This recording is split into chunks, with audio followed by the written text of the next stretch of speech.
Oke, kali ini sebelum mulai pelajaran, Ibu mau absen dulu nih. Anak-anak Ibu. Oke.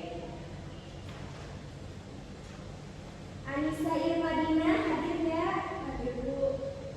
Siti Maulidina hadir Bu.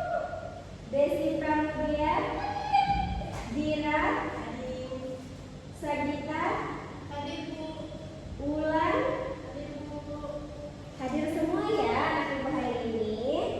Anak-anak, sebelum kita mulai pembelajaran, ada baiknya kita berdoa terlebih dahulu. Ayo kita berdoa bersama-sama. Angkat kedua tangannya. Bismillahirrahmanirrahim. Rabbi zidni ilman warzuqni fahma. Amin. Oke. Sebelum kita mulai pembelajaran, biar anak-anak jadi semangat, kita SBY dulu, mau nggak? Mau. Oke. Atas mengapa kita tangan ke samping, burungnya terbang, tangan ke depan kita berenang, duduk yang rapi siap berdoa. Putar-putar tangan diputar, gulung-gulung tangan digulung, ulang melingkar di atas pundak, kanan kiri atas bawah siap berdoa. Jari kanan satu jari kiri digabung menjadi dua, kedua jempol panjang, dua jari kanan, dua jari kiri digabung menjadi empat, buat kamera cetek, tiga jari kanan, tiga jari kiri digabung menjadi empat, buat kamera kiri, empat jari kanan, empat jari kiri digabung menjadi delapan, buat jarinya kecil, lima jari kanan, lima jari kiri digabung menjadi 10, siap berdoa. Media pembelajaran itu merupakan alat bantu untuk membantu kita belajar agar lebih memahami materi yang akan kita bahas. Anak-anak lihat bagian tumbuh-tumbuhan materi kita kelas 4 SD. Jadi, seperti manusia yang mempunyai tangan, kaki, anggota tubuh lainnya. Bisa anak-anak lihat kan? Sekarang anak-anak punya bagian tubuh pada dirinya sendiri. Begitupun dengan tumbuhan anak-anak. Jadi, tumbuhan juga memiliki bagian-bagian anggota tubuhnya. Nah, jadi setiap anggota tubuh itu pasti memiliki fungsinya masing-masing. Dari mulai kalau tumbuhan itu ada dari akarnya, dari batangnya, dari daun, dan juga dari buah.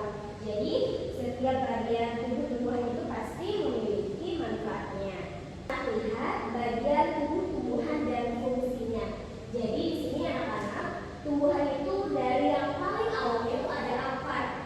Jadi, akar ini yang menjadi fondasi utama dari tumbuhan itu sendiri. Jadi, tumbuhan itu diawali dengan adanya akar.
Nah, batang ini ada sumbu tumbuhan, tempat semua organ lain bertumpu dan juga bertumbuh. Karena kenapa?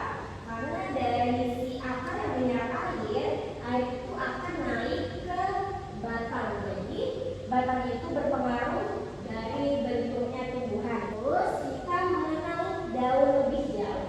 Jadi daun sudah Miss bilang tadi bahwa daun merupakan salah satu bagian dari tubuh tumbuhan. Biasanya daun itu berwarna hijau karena mengandung klorofil yang berfungsi utamanya sebagai pelengkap energi dari cahaya matahari. Dari gambar-gambar di sini, nah ada daun yang menyirip. Daun menyirip itu biasanya dia lebih panjang ke depan. Terus ada daun yang menjari. Nah, kayak tangan kita nih, ada banyak bagian-bagian jarinya. Itu adalah daun yang menjari. Terus daun melengkung. Jadi daun melengkung itu biasanya bentuknya agak lebar di bagian bawah, terus di bagian depan dia akan menuju ke depan. Terus terakhir daun yang sejajar. Jadi daun yang sejajar ini biasanya bentuknya lebih panjang dan juga secara ukuran juga hampir sama dengan jenis daun lainnya. Kita mengenal bunga lebih jauh. Mungkin bisa anak-anak lihat bahwasanya dari bagian tumbuhan bunga itu menjadi bagian tubuh yang paling cantik. Benar kan? Karena bunga itu biasanya memiliki warna-warna yang indah. Ada bunga yang warna pink, warna kuning. Biasanya bunga-bunga itu warnanya lebih cerah dibanding bagian tubuh tumbuhan lainnya. Karena susunannya juga sesuai dengan kepentingannya, yaitu menyerbukan dan membantu tumbuhan untuk melakukan pembuahan. Jadi buah itu atau biasa dibilang fruktus. Fruktus adalah organ tumbuhan yang berkembang dari bakal buah atau ovarium. Jadi buah itu merupakan hasil dari akar tumbuhan itu sendiri. Jadi bagus atau tidaknya buah itu tergantung di mana akarnya, di mana bentuk batang dan juga daunnya. Karena di dalam buah itu biasanya membungkus dan juga melindungi biji.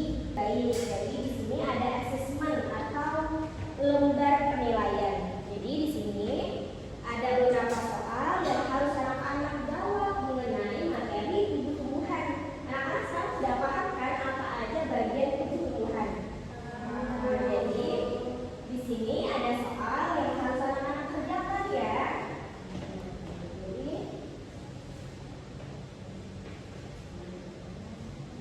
Jadi kertas itu harus anak-anak jawab soalnya. Di situ ada 5 soal. 5 soal pilihan harus dijawab, harus dikerjakan. Misal anak-anak itu pinter-pinter semua, jadi kalian harus mengerjakannya sendiri-sendiri ya. Jadi anak-anak, setelah kita belajar dan juga menyimak sama-sama mengenai materi tumbuhan, di sini bisa menarik kesimpulan bahwasanya tumbuhan itu adalah makhluk hidup. Tumbuhan itu sama kayak kita anak-anak, sama-sama makhluk hidup ciptaan Allah. Jadi itulah kenapa kita harus mempelajari tumbuhan, karena mereka juga bagian dari apa yang Allah ciptakan. Jadi selain kita menjaga diri kita juga harus menjaga tumbuhan di sekitar kita. Sebagai penutup pembelajaran hari